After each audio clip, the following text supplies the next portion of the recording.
എല്ലാ കൂട്ടുകാർക്കും ശുഭദിനം നേർന്നുകൊണ്ട് നമുക്ക് ഗൗതമിന്റെ അളകനന്ദയുടെയും നാളത്തെ നല്ലൊരു പ്രൊമോ വിശേഷം കേട്ടാലോ. അങ്ങനെ നാളത്തെ വിശേഷം നമ്മൾ കാണാനായിട്ട് പോകുന്നത് നമ്മൾ എല്ലാവരും കാണാൻ കാത്തിരുന്ന കുറച്ച് നല്ല നല്ല നിമിഷങ്ങളൊക്കെയാണ്. നമ്മുടെ എല്ലാവരുടെ ഏറ്റവും വലിയ ആഗ്രഹമായിരുന്നു എത്രയും പെട്ടെന്ന് തന്നെ നന്ദയെ തിരിച്ചറിയണോ ആ സത്യം, നന്ദു തന്റെ മകനാന്നുള്ള കാര്യം. അങ്ങനെ അവസാനം എല്ലാവരുടെയും കാത്തിരിപ്പിന് വിരാമമാവുകയാണ് നാളെ. അങ്ങനെ അവസാനം നന്ദ ആ സത്യങ്ങളൊക്കെ തിരിച്ചറിയുകയാണ്. അതിനുശേഷം ഉണ്ടാകുന്ന കുറച്ച് സംഭവ വികാസങ്ങളൊക്കെയാണ് നാളെ കാണാനായിട്ട് പോകുന്നത്. ഇന്ന് തന്നെ നമ്മൾ കണ്ടു അവസാനം നന്ദുമോനെ കൈ കിട്ടിയാൽ മാത്രം ഒരു കാര്യം തീരുമാനിച്ചു, നന്ദുവിനെ പോയി കാണണം, അവനൊരു സമ്മാനം കൊടുക്കണം, അതിലുപരി ഗൗതത്തിനെ ഒരു ചടങ്ങിന് വേണ്ടി ക്ഷണിക്കുകയും ചെയ്യണം. അപ്പൊ അനാഥ കുട്ടികളെ വളർത്തുന്നതിന് വേണ്ടിയിട്ടുള്ള വീണ്ടും അവൻ അങ്ങനെ തുടങ്ങുവാണ്. അപ്പൊ ആ ഒരു ചടങ്ങ് നടത്തുന്നതിന് വേണ്ടിയിട്ട് കുറെ ആൾക്കാരെ ക്ഷണിക്കേണ്ടതുണ്ട്. അപ്പൊ അതില് നമ്പർ 1 ആയിട്ട് ഗൗതത്തിനെ തന്നെ ക്ഷണിക്കണം. ഒരു അനാഥ കുട്ടിയാണല്ലോ ഗൗതം ദത്തെടുത്ത് വളർത്തിയിരിക്കുന്നത്. അങ്ങനെ ചില തീരുമാനങ്ങളൊക്കെ എടുക്കുന്നുണ്ട്. ഈ സമയത്ത് നന്ദുമോനാണെങ്കിൽ ഗൗരിയെ കാണണമെന്ന് ഭയങ്കര ആഗ്രഹമായിരുന്നു. പിന്നീട് തന്റെ ആഗ്രഹം പിങ്കിയോട് പറയണം. ഇത് കേട്ട് പിങ്കി പറഞ്ഞതേ ഇപ്പോഴെന്താണെങ്കിലും ഗൗരിയെ കാണാൻ പോകേണ്ട കാര്യമില്ല എന്ന് പറയണം. ഇത് കേട്ടപ്പോൾ നന്ദു പറഞ്ഞു എനിക്ക് പോകണമെന്ന് പറഞ്ഞ് നന്ദു കിടന്ന് വാശി പിടിക്കുകയാണ്. പിന്നീട് നന്ദുവിന്റെ അടുത്തേക്ക് എന്നിട്ട് പിങ്കി പറഞ്ഞു, അതെ ഒരു കാര്യം ചെയ്യാം, ഞാൻ കൊണ്ടുപോകാം, പക്ഷെ ഒരു കണ്ടീഷൻ ഉണ്ട്, നീ ഇപ്പൊ പഠിച്ചുകൊണ്ടിരിക്കുന്ന സ്കൂളിൽ തന്നെ മോൻ പഠിച്ചാൽ മതി, എന്തിനാ വെറുതെ ഗൗരിയുടെ സ്കൂളിലേക്ക് പോകുന്നേ, മോൻ എന്തിനാ വാശി പിടിക്കണം എന്നൊക്കെ ചോദിക്കുകയാണ്. അത് കേട്ട് കഴിഞ്ഞപ്പോഴത്തേനും നന്ദു പറഞ്ഞു, അതൊന്നും പറ്റില്ല, എനിക്ക് ഗൗരിയുടെ സ്കൂളിൽ തന്നെ പഠിച്ചാൽ മതി എന്ന് പറയണം. പിന്നീട് പിങ്കി മാക്സിമം ശ്രമിക്കുന്നുണ്ട് അവന്റെ മനസ്സ് മാറ്റിയെടുക്കാനായിട്ട്. അവസാനം നന്ദു വഴങ്ങില്ല എന്ന് പിങ്കിക്ക് മനസ്സിലായി. പിങ്കിക്ക് ദേഷ്യമായി. ദേഷ്യം വന്നു കഴിഞ്ഞപ്പോഴത്തേനും പിങ്കി അവന്റെ ചെവിയിലേക്ക് അങ്ങോട്ട് പിടിക്കുകയാണ്. നന്ദുവിന് ഭയങ്കര സങ്കടമായപ്പോ ഇത് നന്ദു എന്ത് ചെയ്യണം, ഈ അമ്മയോട് ഞാൻ കൂട്ടില്ലെന്നും പറഞ്ഞുകൊണ്ട് എന്ത് ചെയ്യണം, ആ കയ്യും തട്ടി മാറ്റിയിട്ട് അങ്ങോട്ടേക്ക് ഓടുവാണ്. പക്ഷേങ്കിൽ അങ്ങനെ ഓടുന്ന സമയത്ത് അവൻ സ്റ്റെപ്പെ തട്ടി താഴേക്ക് വീഴുവാണ്. അത് പിങ്കിയും പ്രതീക്ഷിച്ച കാര്യമല്ല. അവന്റെ കരച്ചിൽ കേട്ട് കഴിഞ്ഞപ്പോഴത്തേന് പിങ്കി നോക്കിക്കഴിഞ്ഞപ്പോൾ അവൻ താഴെ കിടക്കുകയാണ്. പെട്ടെന്ന് പിങ്കി ഓടി വന്ന് അവനെ കോരിയെടുത്തു. അവന് കാല് നിലത്ത് കുത്താൻ പറ്റാത്തൊരവസ്ഥയായിപ്പോയി. പെട്ടെന്ന് തന്നെ എല്ലാവരും കൂടി ഓടി ഇറങ്ങി വന്ന നന്ദുനെ മുറിയിലേക്ക് കൊണ്ടുപോകണം.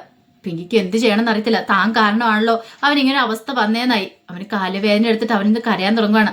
ഈ സമയത്ത് പിങ്കി ഒരു കാര്യം തീരുമാനിച്ചു, ഡോക്ടറെ വിളിക്കാന്ന്. ആ സമയത്ത് നന്ദു പറഞ്ഞു, എനിക്ക് ഡോക്ടർ ആൻറ്റിയെ മാത്രം വിളിച്ചാൽ മതി, എൻ്റെ കാല് വേറെ ആരും ഒന്നും നോക്കണ്ടെന്ന് പറയണം. പിന്നീട് പിങ്കിക്ക് നന്ദയെ വിളിക്കേണ്ടതായിട്ട് വന്നു. നന്ദുമോൻ ഇങ്ങനെ ഒരു വയ്യായിക ഒന്ന് അറിഞ്ഞാൽ പിന്നെ നന്ദയ്ക്ക് വെറുതെ ഇരിക്കാൻ പറ്റുമോ? അത് അറിഞ്ഞ പാടെ നന്ദ എന്ത് ചെയ്യുവാണ്, നേരെ അങ്ങോട്ട് ഇന്ത്യവരത്തിലേക്ക് വരുവാണ്. അപ്പൊ ഗൗരീനെ നളിനിയുടെ അടുത്ത് ആക്കിയിട്ടാണ് അങ്ങോട്ടേക്ക് ഓടി വരുന്നത്. അങ്ങനെ വന്ന് നോക്ക് കഴിയുന്ന സമയത്ത് കാലിന് വലിയ കുഴപ്പങ്ങളൊന്നുമില്ല. പക്ഷേ എങ്കിൽ നന്ദുവിന്റെ മനസ്സാണ് അവന്റെ ഏറ്റവും വലിയ പ്രശ്നം. നന്ദുവിന്റെ മനസ്സ് നല്ല ടെൻഷൻ ഉണ്ടല്ലോ, ചെറിയൊരു പ്രശ്നം മാത്രമേ ഉള്ളൂ, അത് കുഴപ്പമൊന്നും ഇല്ലാത്തതാണ്. പിന്നീട് നന്ദുവിനോട് പറഞ്ഞു, അതെ മോൻ വിഷമിക്കൊന്നും വേണ്ട, ഇത് ഡോക്ടർ ആൻറ്റി കാല് തിരിവ് ഭേദമാക്കി തരാന്നൊക്കെ പറയണം. ഇത് കേട്ട് കഴിഞ്ഞപ്പം നന്ദു പറഞ്ഞു, ഒരു കാര്യം ചെയ്യാം, ഗൗരീനെയും കൂടെ വിളിക്കുക, ഗൗരിയും കൂടെ വരട്ടെ എന്ന് പറയാം. ഇത് കേട്ടപ്പോൾ നന്ദു പറഞ്ഞു, അതെ ഗൗരിയെ നമുക്ക് വിളിക്കാം, ആദ്യം ഡോക്ടർ ആൻറ്റി കാലൊന്ന് ശരിക്കും ഒന്ന് നോക്കട്ടെ എന്നൊക്കെ പറഞ്ഞുകൊണ്ട് പരിശോധിക്കുന്നൊക്കെയുണ്ട്. പിന്നീട് നന്ദുവിന്റെ ചിപ്പ എങ്ങനെയുണ്ട് വേദന, ഡോക്ടർ ആൻറ്റി തൊട്ടപ്പോൾ തന്നെ എൻ്റെ വേദന കുറെ പോയെന്നൊക്കെ പറയണം. ഇത് കേട്ട് കഴിഞ്ഞപ്പോൾ നന്ദു പറഞ്ഞു, അതാണ് ഡോക്ടർ ആൻറ്റി, അതെ ഇനി കുറച്ചു നേരം ഡോക്ടർ ആൻറ്റി ഒന്ന് തിരുമ്മി തരാന്നൊക്കെ പറഞ്ഞ് തിരുമ്മിയെ കൊടുക്കുന്നുണ്ട്. ഈ സമയം ഗൗതം ഡ്യൂട്ടിക്ക് പോയിട്ടുണ്ടായിരുന്നു. ഡ്യൂട്ടിക്ക് പോയ ഗൗതം നന്ദു ഇങ്ങനെ വീണെന്നറിഞ്ഞ് കഴിഞ്ഞപ്പോൾ തന്നെ ഓടി വരുന്നുണ്ട്. എല്ലാവരും ഇങ്ങനെ ആകെപ്പാട് ടെൻഷൻ അടിച്ച് നിൽക്കുകയാണ്. പിന്നീട് നന്ദ പറഞ്ഞ് പേടിക്കേണ്ട കാര്യമൊന്നുമില്ല അങ്ങനെയൊക്കെ പറയാണ്. ഇങ്ങനെ സംസാരിച്ചുകൊണ്ടിരിക്കുന്ന സമയത്താണ് പുറത്ത് കോളിംഗ് ബെല്ല് ശബ്ദിച്ചേ. മഹേശ്വരൻ പറഞ്ഞു, ഞാൻ പോയി നോക്കിയിട്ട് വരാം, ആരാന്ന് നോക്കിയിട്ട് വരാമെന്നൊക്കെ പറഞ്ഞുകൊണ്ട് അങ്ങോട്ടേക്ക് ചെല്ലുവാണ്. അപ്പം മദറും വേറെ 1-2 സിസ്റ്റേഴ്സും അവിടെ നിൽക്കുന്നുണ്ട്. അവരെ കണ്ടിച്ചപ്പത്തിന് മഹേശ്വരൻ കാര്യം തിരക്കി കഴിഞ്ഞ് പറഞ്ഞു, ഞങ്ങള് ഗൗതം മഹേശ്വരനെ ഒന്ന് കാണാൻ വേണ്ടി വന്നാണ്, സാറിനെ കണ്ട് കുറച്ച് കാര്യങ്ങളൊക്കെ ഒരു ഉദ്ഘാടനത്തിന് ക്ഷണിക്കാൻ വേണ്ടിയിട്ടൊക്കെ വന്നാന്നൊക്കെ പറയണം.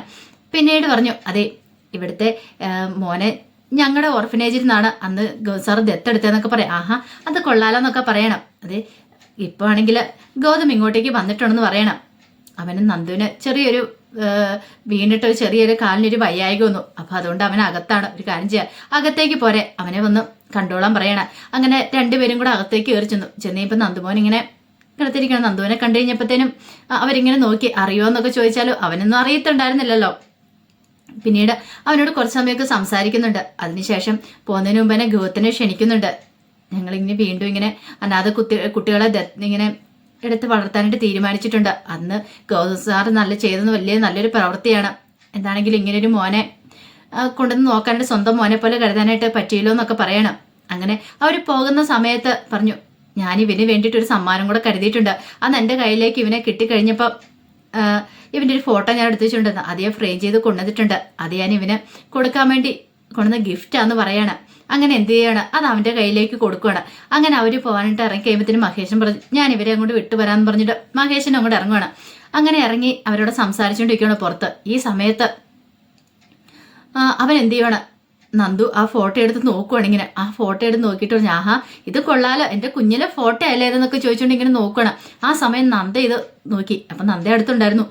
നന്ദ നോക്കി നന്ദ ഒരു നിമിഷം ഞെട്ടിപ്പോയി. കാരണം താന എടുത്ത അതേ, കാരണം അന്നൊരു ടർക്കിക്കകത്ത് ഒരു നീല കളർ ടർക്കിക്കകത്തായിരുന്നു അവനെ പൊതിഞ്ഞ്.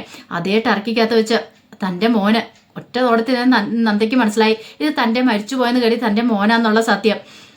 നന്ദ ഒരു നിമിഷം ഇടിവെട്ടേറ്റ പോലെ നിൽക്കുകയാണ്. നന്ദ പിന്നീട് ആ ഫോട്ടോ അവിടെ വെച്ചിട്ട് നന്ദ ഒറ്റ പാച്ചിലായിരുന്നു പുറത്തേക്ക്.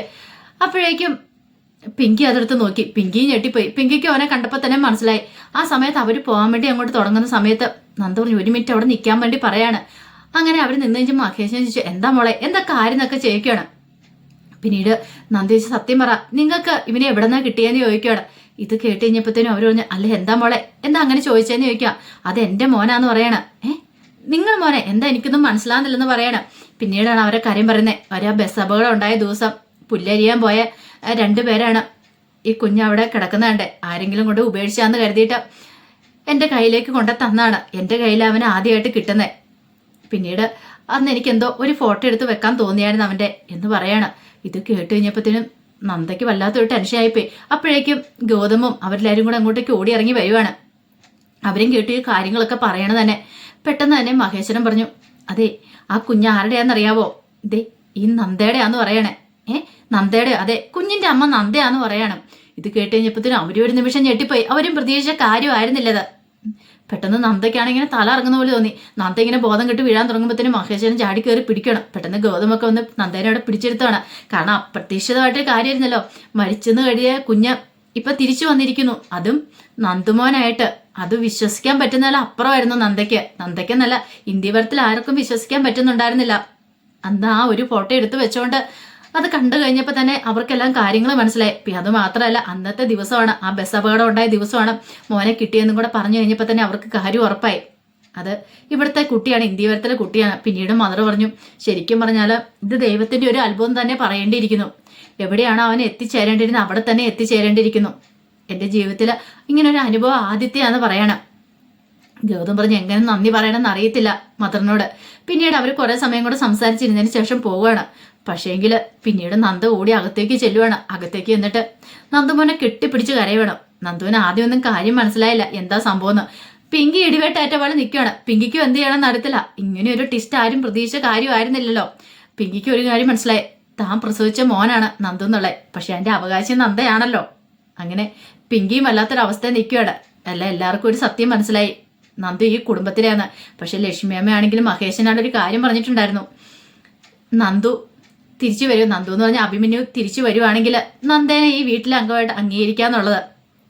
അങ്ങനെ മഹേശ്വരൻ പറഞ്ഞ ആ വാചകം അത് കൃത്യമായിട്ടായി മാറുവാണ്. അങ്ങനെ അവൻ തിരിച്ചു വന്നിരിക്കുകയാണ്. അഭിമന്യു ആണ് നന്ദു എന്നുള്ള സത്യം പറഞ്ഞു കഴിഞ്ഞപ്പോഴത്തേനും അവർക്കൊക്കെ വല്ലാത്ത ഞെട്ടുള്ളൂ. അതോടൊപ്പം തന്നെ സന്തോഷം ഉണ്ടായിരിക്കുന്നത്. ഇത്രയും കാലം മരിച്ചെന്ന് കഴിയും നന്ദ തിരിച്ചു വന്നു. പിന്നീടാണ് മരിച്ചെന്ന് കഴിയും മോനും തിരിച്ചു വന്നിരിക്കുന്നു. ഇനിയിപ്പോൾ എന്തൊക്കെ സംഭവിക്കുമെന്ന് അറിയത്തില്ല. പിങ്കിയാണോ നന്ദയാണോ യഥാർത്ഥ അവകാശമായിട്ട് വരുന്നതെന്ന്. നന്ദ എന്താണ് മോനെ വിട്ടുകൊടുക്കാനായിട്ട് ഒരുക്കമല്ല. നമ്മൾ നെക്സ്റ്റ് വീക്ക് പ്രൊമോ കണ്ടപ്പോൾ അതിനകത്ത് കണ്ടിട്ടുണ്ടായിരുന്നു നന്ദുവിനെ ഇന്ത്യവരത്തിലെ കുട്ടിയായിട്ട് അംഗീകരിക്കാൻ നടത്തുന്ന പൂജകളും കാര്യങ്ങളൊക്കെ. അതിനകത്ത് നന്ദയാണ് പൂജകളൊക്കെ ചെയ്യുന്നത്. ഇനിയിപ്പോൾ പിങ്കി എന്ത് ചെയ്യുമെന്ന് അറിയത്തില്ല. അപ്പം അതിൻ്റെ വിശേഷങ്ങളൊക്കെ നമുക്ക് എല്ലാവർക്കും കാത്തിരിക്കാം കേട്ടോ. അപ്പം ഇനി വരുന്ന ദിവസങ്ങളിൽ അധിക ദിവസങ്ങളൊന്നും കാണുമെന്ന് അറിയത്തില്ല. കാരണം ക്ലൈമാക്സിലേക്ക് എത്തിയെന്നൊക്കെ നമ്മൾ കണ്ടിട്ടുണ്ടായിരുന്നു. എന്തായാലും എല്ലാം ശുഭമായിട്ട് അവസാനിക്കട്ടെ എന്ന് പ്രതീക്ഷിച്ചുകൊണ്ട് എല്ലാവർക്കും ഒരിക്കൽ കൂടി നല്ലൊരു ദിവസം ആശംസിച്ചുകൊണ്ട് നിർത്തുന്നു.